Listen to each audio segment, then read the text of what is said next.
함께 읽어서 고맙습니다. 오늘은 사무엘하 계속 이어지는 말씀 20장 14절부터 오늘 26절까지 말씀으로 무례한 용사와 평화의 어머니란 제목으로 함께 은혜를 나누겠습니다. 오늘 나오는 이 무례한 용사는 여러분이 짐작하겠지만은 바로 요압을 말하는 것이고, 평화의 어머니라고 하는 것은 여기 이 성읍에 있는 그 여인, 지혜로운 여인을 의미한다 할 수도 있습니다. 더 나아가 교회를 해하려고 하는 사탄의 세력은 무례한 용사와 같고, 그리고 모든 삶을 통해서 다툼과 싸움과 분열을 사라지게 하는 평화의 어머니는 교회와 같다 할 수가 있습니다. 우리 주변에는 교회를 흔들어 놓으려고 하는 무리한 일들이, 그리고 무리한 세력들이 얼마나 많은지 말로 다 할 수 없어요. 이것을 영적으로 보면은 사탄의 세력이 그 거룩하고 평화로운 이 교회를 흔들고 있음을 우리는 짐작할 수가 있어요. 또 느낄 수가 있고요. 그래서 정신을 차리고 교회가 평안하고 은혜 안에 든든히 서나가는 역사가 있어지는 일은 정말로 귀중한 일인데, 오늘 본문의 말씀의 내용을 통해서 여러분이 오늘 우리에게 주시는 주의 음성을 듣는 귀한 시간이 되기를 바랍니다. 세바와 이 요압에게는 없지만은 한 여인, 무명의 한 여인에게 있는 것이 있었습니다. 그게 무엇일까요? 세바도 그렇고 요압도 그렇고 새 싸움과 어떤 권력을 쟁취하는 욕심으로 가득 찬 남정네들입니다. 가히 그 시대를 풍미하고 있었던 사람들이라 할 수 있지만, 오늘 나오는 한 무명의 여인, 이름도 없어요, 성도 없어요. 그냥 한 여인이라고 나와요. 그 한 여인이 가지고 있었던 게 무엇인가? 남정네들에게는 없었던 그것이 여인에게는 있었어요. 그래서 그것이 곧 아벨성을 살렸어요. 그게 뭐냐? 평화를 추구하는 지혜의 마음인 줄로 믿습니다. 자, 여러분, 세상에는 힘을 숭배하는 자들의 놀이터입니다. 뭐라고요? 세상은 힘을 숭배하는 자들의 놀이터입니다. 정말 그런 것 같아요. 요즘에 텔레비에서 보면은 막 여당 야당 그냥 하는 짓거리가 다 보여요. 근데 우리들은 할 게 없어요. 그냥 아이고 저것들 또 저 양쪽에서 난리를 치우구나. 근데 그 다 놀이터요. 이게 이 시대만 있었던 게 아니라 사탄이 장악하고 있는 이 세상은 과거나 현재나 앞으로도 이 세상은 힘을 숭배하고 권력을 지려고 하는 자들에게 있어서의 놀이터가 이 땅인 줄로 믿습니다. 그러나 그들이 원하는 대로 다 되었다면은 아마 다 공멸했을 거예요. 왜냐하면은 오늘 나오는 이 여인 같은 그런 지혜로운 여인들이 있었기 때문에 일단 멈춤이 되고 완전히 멸망으로 가는 직전에도 브레이크를 걸고 다시 살아나는 역사들이 있기 때문에 그렇습니다. 성경에서는 곳곳에 그런 일들이 나와요. 여자 사사 드보라, 그리고 그때 나오는 야엘이라는 여인, 이런 사람들이 대표적인 사람이기도 하지만, 얼마 전 이 다윗에게 있어서의 한 여인이 있었잖아요. 그것이 누구냐? 나발의 부인이었던 아비가일이라는 여인이 그 무차비하게 죽일 수밖에 없는 환경에서 스톱시켜서 피 흘리지 않도록 막는 역사를 우리는 알고 있어요. 오늘도 그 연장선상에 있어서 이 여인의 지혜로움과 이 여인의 기지를 통해서 이 공멸될 수밖에 없는 피 비린내 나는 싸움터에 평화가 꽃피는 역사가 일어나는 것을 볼 수가 있습니다. 여태 세상을 유지해온 것은 힘이 세상을 차지한 것이 아니라 평화가 세상을 살리고 무엇보다 하나님께서 세상의 주관자이심을 믿는 이들이 있었기 때문에 이 공멸될 수밖에 없는 이 세상이 아직도 보존되고 평화를 누릴 수 있는 근거가 거기에 있는 것입니다.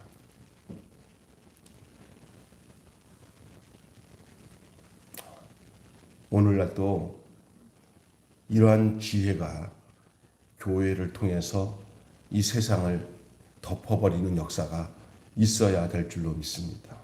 서로 물고 뜯고 싸우는 이 양육강식 같은 이 정글 같은 시대의 세상 속에 안전한 피난처가 되어져서 어느 누구나 상처받고 무섭고 떨리는 사람들은 이리 와서 안전하게 보호를 받으라고 할 수 있는 주님 품을 소개할 수 있는 곳이 바로 이 평화의 전당 주님 품인 줄로 믿습니다.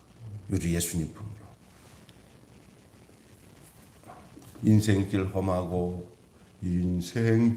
험하고 마음 지쳐 살아갈 용기 없어질 때 너 홀로 앉아서 단식치 말고 예수님 품으로 나오시오.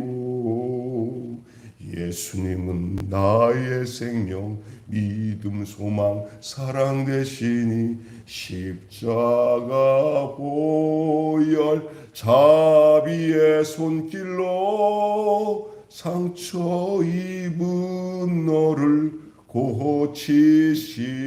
고치시리. 주님 앞으로 나오는 일밖에는 안정한 평화를 누릴 수 있는 길이 없음을 알려줄 수 있어야 되겠습니다.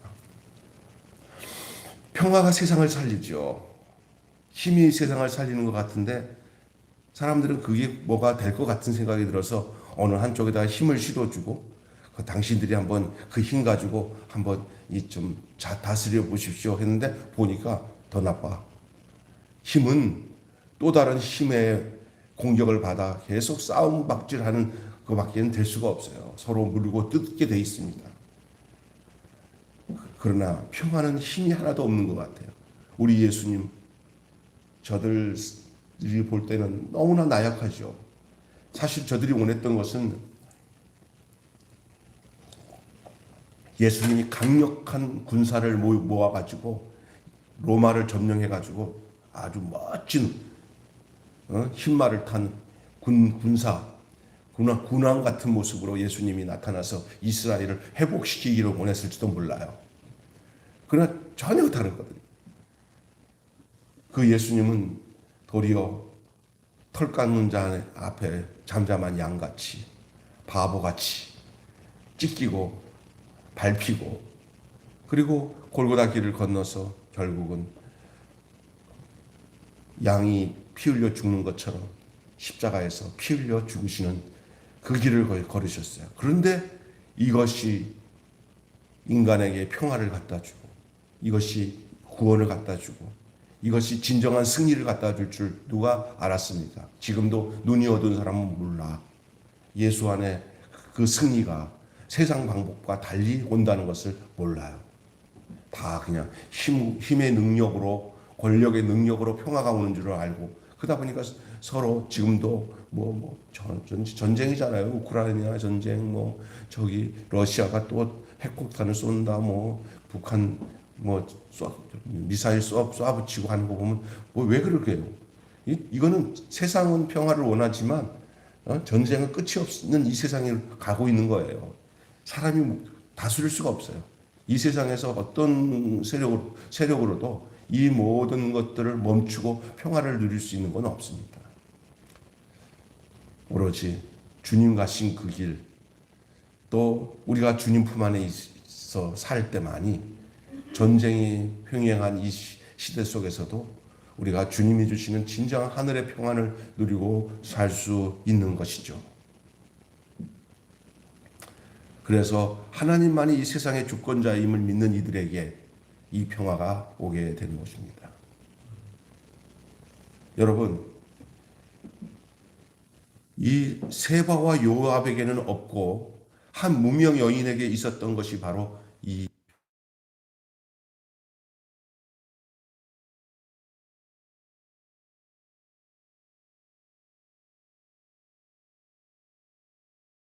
무자비한 요압입니다. 여러분, 요압이 얼마나 웃기는 놈인지 아십니까? 다윗에게 충성하는 목적은 자기의 권력을 위해서 다윗에게 충성합니다. 요압은 실질적으로 자기가 왕입니다. 다윗을 이용해서 자기가 왕이 되려고 했던 사람입니다. 그러나 언제든지 위치는 자기는 다윗 뒤에 숨었습니다. 그리고는 못된 짓은 이 요압은 다 합니다.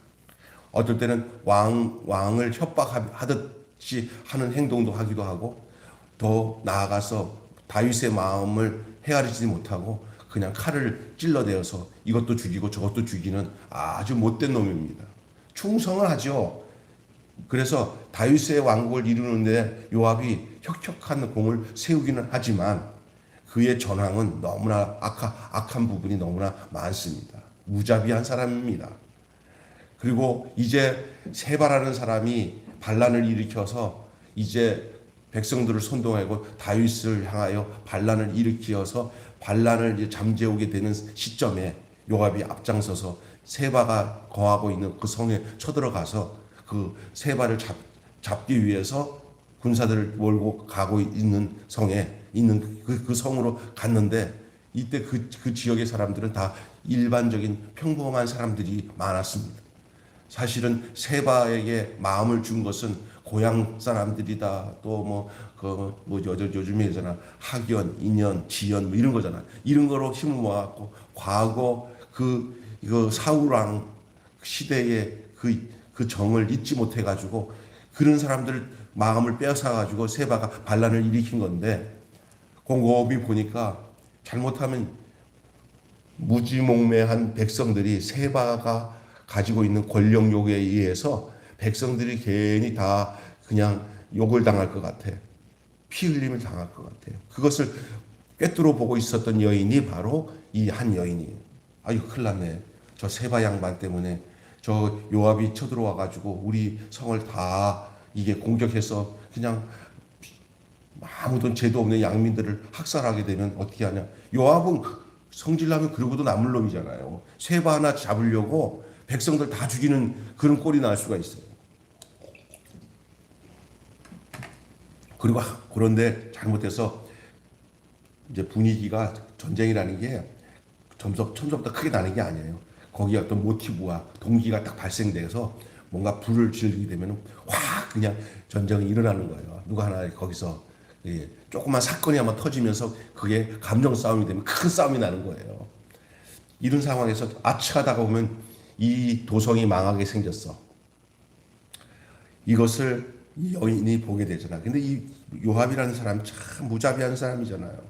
이 요압은 목적을 위해서 성 안에 있는 사람들은 안중에도 없고 오히려 그냥 오직 그 반란군을 진멸해야겠다는 마음밖에 없기 때문에 그 후폭풍으로 찾아오는 백성들의 고통은 말로 다 할 수 없는 그런 상황이 이제 찾아올 수 있는 조건이 지금 만들어지고 있는 거예요.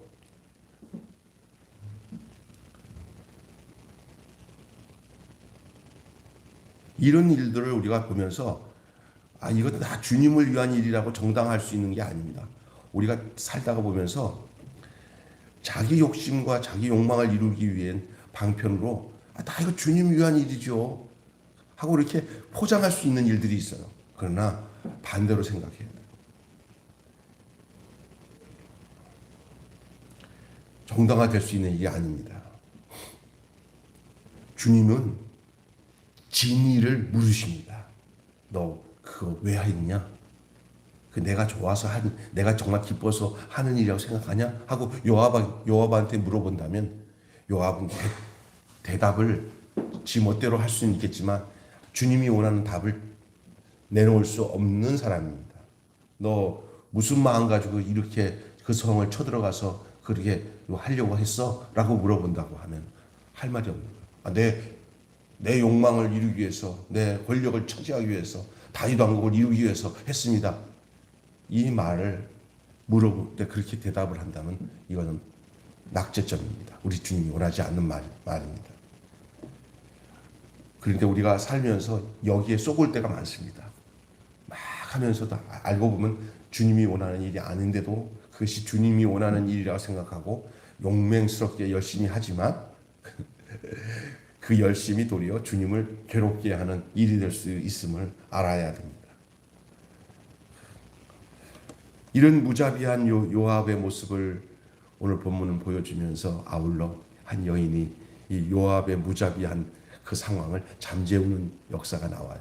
이 여인이 보니까 다윗의 군사들이 막 와 있는데 보니까 보이는 거예요. 그러니까 그 앞에서 아주 큰 소리로 여보시오, 여보시오, 내 말 좀 들으시오, 들으시오 하고, 내가 보기에는 이 여인은 아주 젊은 여인은 아닌 것 같아. 나이 좀 들었던 여인 같아. 그러니까 느낌이 그래. 젊은 여자가 이렇게 할 수 있을까? 뭐 그럴 수도 있겠지. 그러나 하여간 그 삶의 연륜이 좀 있는 듯한 모습이 보여요. 이 여인이 내 말 좀 들으시오, 들으시오. 그랬더니 요압을 요청을 해서 요압과 독대를 합니다.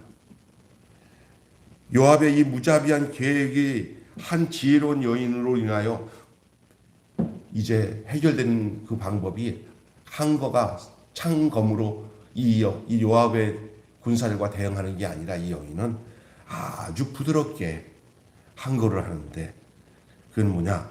자기 목적만 보고 밀어붙이는 요압의 힘의 정치가 하나님의 유업을 간직하고 평안을 갈망하는 한 무명의 여인의 목소리 앞에서 꺾여버리는 역사가 나오는 거예요. 자, 그럼 싸움이라는 것은요, 총칼로 막 그냥 힘으로 싸운다고 싸우는 게 아니라 가장 좋은 싸움은 말로 해서 조용히 평화롭게 그 전쟁이 끝나는 것이, 그것이 진정한 승리인 줄로 믿습니다. 고구려 역사에 보면은 그 전쟁을 하지 않고 평화롭게 그 고려 시대 왕건이라는 사람은 그 전쟁을 거의 하지 않고 총칼로 가지 않고 평화롭게 사신을 보내가지고 그 지역에 있는 성주들을 설득을 해서 우리 다 하나가 되자고 해가지고 다 설득해서 다윗에게 항복을 다 하게 만들어서 그 고려라는 나라가 생기게 된 줄로 믿습니다. 거의 총칼로 그 고려가 생기지 않았어요. 다 화평의 방법으로 가서 설득하고 조건을 함께 만들어가면서 살았던 것을 볼 수가 있어요. 가장 큰 승리입니다. 싸우지 않고 승리하는 게 가장 큰 승리인 줄로 믿습니다. 여기 오늘 이 여인이 총칼 가지고, 예를 들어서 힘의 권력 가지고 나오는 저 요압을, 그는 평화를 갈망하는 마음을 가지고 그에게 나가가지고 그 요압을 설득을 하는 과정을 보면은 요압의 그 중심에 그 정서를 건드려요.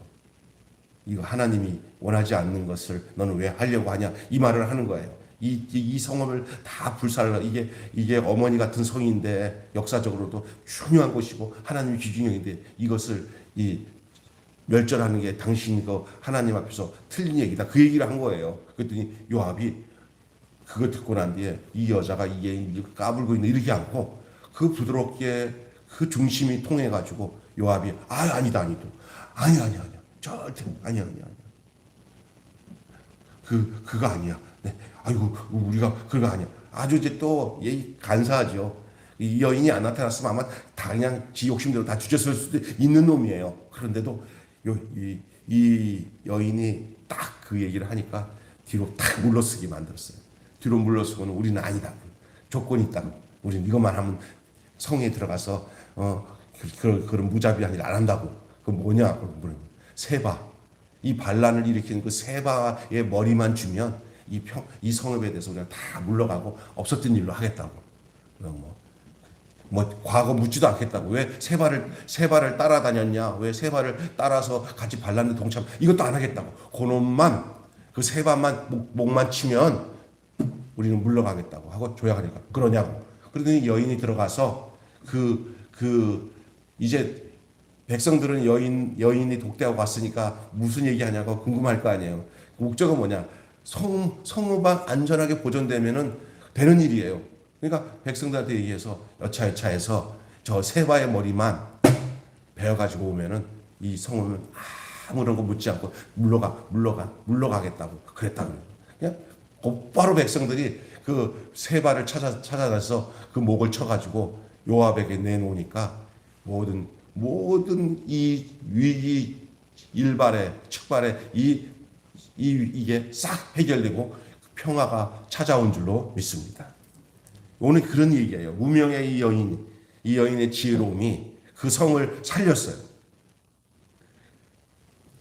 자, 이 목이 베어지는 이 세바라는 어떤 사람이냐?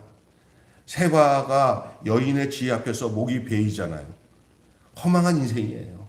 한껏 이 다윗을 향해서 대응하면서 싸우면서 자기 권력을 한번 가지려고 했던 그런 야망이 있는 사람이었어요.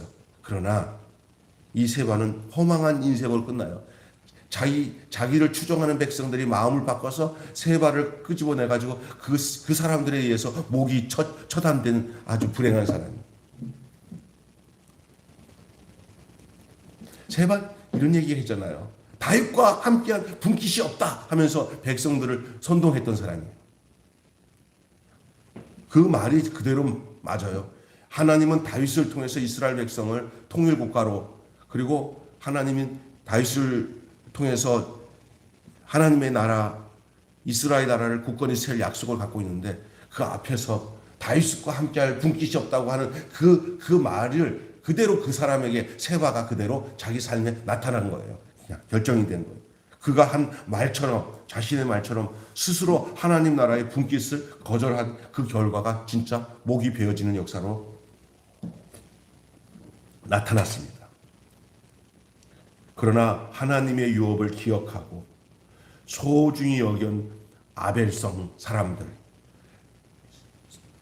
잠시 세바에 의해서 마음이 빼앗겼다 할지라도 그 성에 있는 이 지혜로운 여인 같은 그 백성들은 그들의 정확한 다윗과 함께한 분깃을 같이 해야 된다는 그 사실을 세바의 목을 침으로 그들은 모든 것을 해결하는 평화를 찾을 수 있는 그 결과가 나타났어요. 하나님 나라의 상속자가 되는 길을 보여준 것은 결국 다윗과 함께할 분깃이 없다고 하는 세바를 처단함으로 우리는 다윗과 함께할 분깃이 있다는 것을 보여주는 그러한 결과를 나타낸 줄로 믿습니다.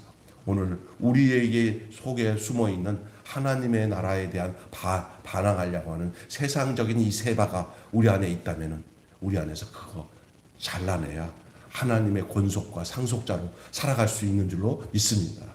그 세바가 정리되지 않으면 우리 안에도 이런 세바 같은 성향이 있을 수 있어요. 이거 두 사람의 이 무모한 남정네, 요압, 그 다음에 이 세바, 이 사람들을 하나님 한 여인을 통해서 다루십니다. 지혜로운 한 여인을 통해서 세바는 목을 치게 하고, 요압은 그가 가지고 있는 이 군사력 가지고 자기가 마음대로 하려는 것들을 딱 하나님의 지혜로 꺾어버리시고, 오늘 이렇게 귀중한 평화를 찾아오게 된 이 이야기가 오늘 본문의 내용입니다. 이것이 오늘을 살아가는 우리에게는 무엇을 말하는지를 여러분 생각해 보시기 바랍니다. 세바와 요압은 힘으로 모든 것을 이루려고 하는 자들입니다. 다시 얘기합니다. 이 세바와 요압은 힘으로 모든 것을 이루려고 하는 사람들입니다. 이들 가운데는 늘 반목과 싸움이 있을 수밖에 없습니다. 오늘도 힘으로 모든 것을 이루려고 하는 정치인들이나 주변의 사람들 얼마나 많습니까? 그들에게는 평화를 찾아볼 수가 없습니다. 잠시 휴전을 할 수 있어도 그 휴전은 더 큰 싸움을 하기 위한 쉼이지 진정한 평화라 할 수가 없습니다. 하지만 힘의 남용으로 시작된 다윗의 왕가의 비극을 회복하는 데 필요한 것은 다른 무자비한 힘이 아니었습니다. 피는 피를 부르고 칼은 칼을 부르지만 하나님의 언약을 기억하고 신뢰하는 한 여인의 지혜로 하나님의 유업, 하나님이 주시는 평화가 이어지는 보존되는 역사가 오늘 본문을 통해 나타납니다. 이 땅의 진정한 평화는 바로 참 지혜가 되시고 참 능력이 되시는 바로 예수 그리스도 안에 있습니다. 세상의 눈에는 권력을 가지고 힘을 가지고 온 사람들에게는 전혀 볼 수 없는 이 지혜가 그냥 양같이 십자가에서 그냥 아무런 힘없이 죽어가시는 그 예수님 안에 이 지혜가 숨어 있다는 걸 알아야 돼요. 예수님은 이 땅에 평화를 주시기 오셨어요. 주여, 나를 평화의 도구로 써주소서. 오늘 이 한 여인의 이 평화를 갈망하는 그 열정이 이 지혜로 나타나고 그 결과로 성이 보존되는 아름다운 모습을 보게 되었습니다. 우리의 가정의 성, 교회의 성, 이 나라 민족의 성이 이런 지혜자들을 통해서 평화가 찾아오는, 그리스도가 주시는 진정한 평화가 찾아오는, 주님 품 안에 있는 이 평화가 이 땅 위에 임하는 귀한 역사가 있기를 소원합니다. 한마디로 세상은 힘을 숭상하지만 결국 승리는 평화를 사랑하고 하나님의 유업을 사랑하는 자의 몫이 됩니다. 오늘 무리한 용사와 평화의 어머니란 제목의 말씀으로 함께 은혜를 나눴습니다. 기도하겠습니다. 하나님, 세상은 힘을 숭상하지만 결국 승리는 힘을 숭상하는 자에게 있지 않고 평화를 사랑하고 하나님의 유업을 사랑하는 사람들 통해 그 유업이 이어지고 그 평화를 누리는, 그리고 평화를 보존하는 역사가 있게 되는 줄 믿습니다. 이 땅의 진정한 평화는 세상의 어떤 한 곳에 권력이 집중되면 되겠지라는 생각을 백성들은 많이 해서 한 곳에다가 표를 많이 몰아줘서 국회의원들을 한번 니네들 마음껏 한번 해봐라고 백성이 기회를 줬지만 그것을 남용해 더 어렵게 만드는 인간의 모습을 보면서 이 진정한 평화는 세상에 없구나. 우리가 이쪽이 약하니까 다음에는 저쪽을 또 강하게 또 백성들이 만들어주면 되겠지. 또 그쪽이 또 변하고, 사람은 절대 힘을 숭상하는 정치인들이나 이 세상 사람들은 권력을, 힘을, 세상적인 경제적인 힘을 의지하고 그 목적으로 살기 때문에 다툼이 끝나지 않지만, 아버지 하나님, 그 모든 다툼을 끝내는 종식은 나를 위해서 세상의 모든 것을 다 짊어지시고 세상의 소유를 다 버리시고 십자가에서 죽으신 예수 안에 진정한 평화와 안식이 있는 줄로 믿습니다.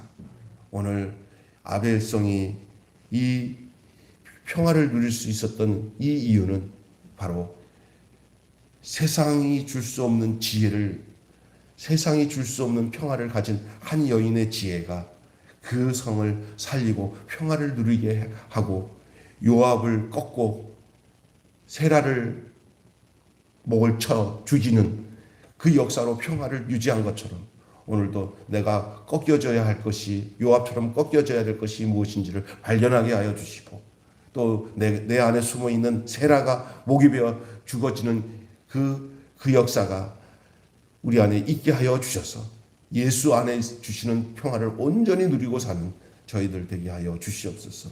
한국교회가 이 지혜가 없어 양쪽 힘에 휘말리면서 태극기 쪽으로 사람들이 마음이 몰려가기도 하고 촛불 쪽에 마음이 몰려가는데 답이 거기에 없는데도 불구하고 그렇게 헤매는 가운데 있습니다. 이 땅은 예수 그리스도 안에서만이 진정한 평화를 누리게 되기 때문에 우리 기독교인들이, 예수 믿는 사람들이 오늘 이 여인처럼 이 평화를 갈망하고 진짜 용기를 낼 때 용기를 낼 수 있는, 그리고 하나님께로부터 오는 그 평화를 증거할 수 있는, 그 죽으신 예수, 십자가에서 죽으신 예수를 증거하는 일밖에는 살 길이 없는 줄로 믿습니다. 이 사실을 늘 기억하고 사는 저희들 되게 해 주시옵소서. 우리 주 예수 그리스도 이름으로 기도하옵나이다. 아멘. 우리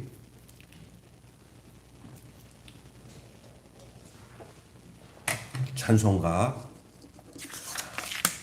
91장